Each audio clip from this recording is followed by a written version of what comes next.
Hey everybody, welcome to this A2 English listening practice video. You can use this video to practice your listening and comprehension as I speak.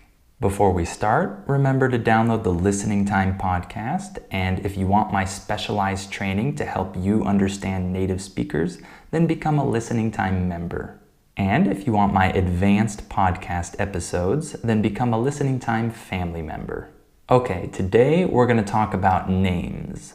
This is a fun topic to talk about, especially with people from different countries.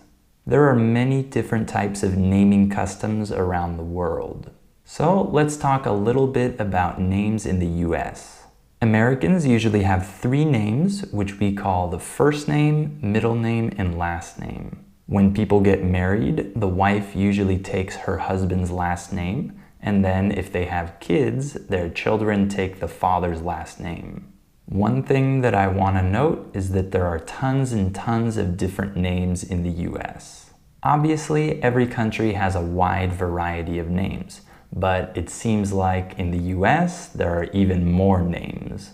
Of course, there are many traditional names that have been used in English for many centuries, and there are many biblical names that people give their children.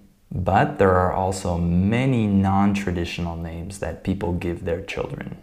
These names might come from other languages, or they might be variations of existing names, or they might be names that the parents invented.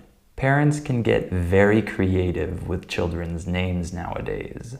Let me talk a little bit about naming customs in Mexico, where I live. Here, people have a first and a middle name, like in the US, but they have 2 last names. Their first last name is their father's last name, and their second last name is their mother's last name. So in general, Mexican names are longer than American names or names in other countries. When people get married in Mexico, the wife doesn't change her last name like in the US. She keeps both of her last names. And then if they have children, their children take their father's first last name and their mother's first last name. These 2 names become their 2 last names. So, as you can see, the naming customs are pretty different in these 2 countries. And in other countries around the world, the naming customs might be completely different from Mexico or the US. Now, let's talk a little bit about nicknames. These are names that people call other people that aren't their real names. There are certain names in different languages that have an accompanying nickname. For example, in English, people named Robert might be called Bob sometimes. And people named Matthew might be called Matt, and people named William might be called Bill.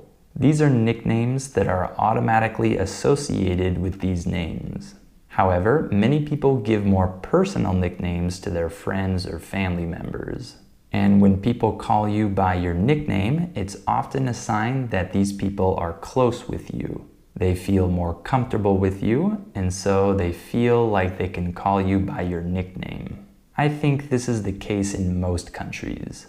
I had a couple different nicknames when I was young, and I called some of my friends by their nicknames. How about you? Do you have a nickname? Okay, that's all for today. Remember to download the Listening Time podcast and become a member at patreon.com/listeningtime to receive my specialized training, which will help you understand native speakers. And if you want to reach an advanced level of listening, then become a Listening Time family member to receive my advanced podcast. Also, subscribe to the channel, click on the bell, and follow us on Instagram. I'll see you next time.